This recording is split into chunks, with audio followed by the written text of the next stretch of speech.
Ce soir, on parle du Salon des études en France. Et pour en parler, nous avons sur ce plateau M. Cissé Arona. Il est responsable Campus France. Monsieur Cissé, encore une fois, bonsoir. Bonsoir. Alors, première question rapidement, c'est quoi le Salon des études en France?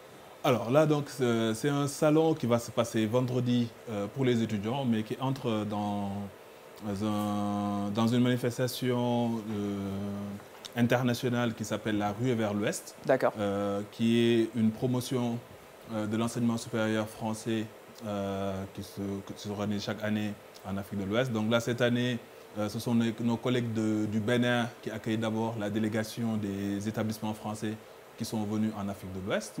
Et à partir de demain soir, ils seront à Conakry, avec une première partie le jeudi qui sera consacrée à des échanges entre les universités guinéennes et les établissements français qui viennent participer à cet événement, pour parler de coopération universitaire, parler des différents partenariats qu'il peut y avoir entre les établissements guinéens et les établissements français. Et ensuite, le vendredi, là, ça va être un salon ouvert au public, donc aux lycéens, aux étudiants, mais aussi aux parents qui peuvent venir rencontrer les établissements, savoir quelles sont les conditions pour accéder aux universités en France, parce qu'on se rend compte que ce soit à Conakry, à Dakar, à Abidjan ou ailleurs en Afrique de l'Ouest, voire même au-delà sur le continent, beaucoup d'étudiants nourrissent l'envie d'aller étudier à l'étranger, en France en particulier, mais souvent n'ont pas les bonnes informations.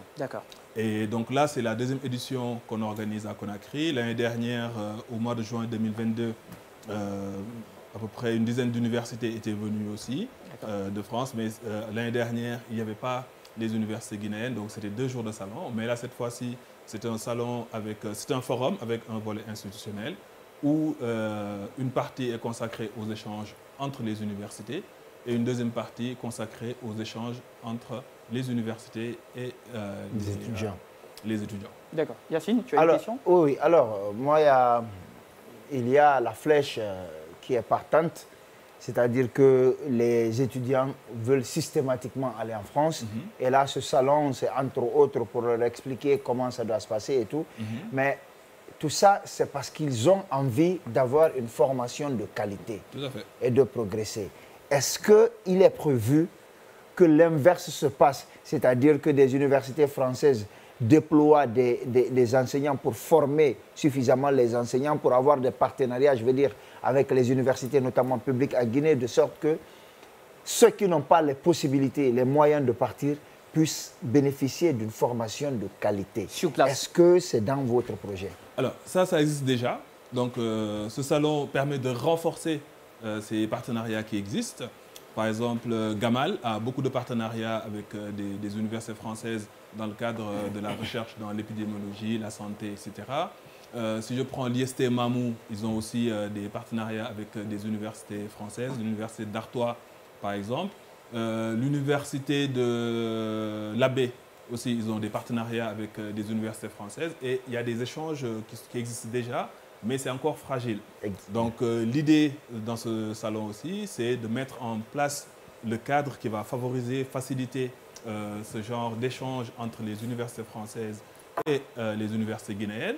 Et pour les étudiants aussi, c'est l'occasion de leur montrer aussi que partir n'est pas une fin en soi. Par exemple, nous, à Campus France, ce qu'on fait, on accompagne les étudiants à bien partir. Donc, quand ils vont en France, qu'ils soient dans les conditions qui leur permettent de réussir leur projet d'études et plus tard de pouvoir rentrer en Guinée, soit après une première expérience professionnelle en France ou à l'étranger. Comme ça, quand ils vont revenir, ils vont rentrer en Guinée avec des idées innovantes, des connaissances innovantes que le pays pourra mettre à profit pour son développement.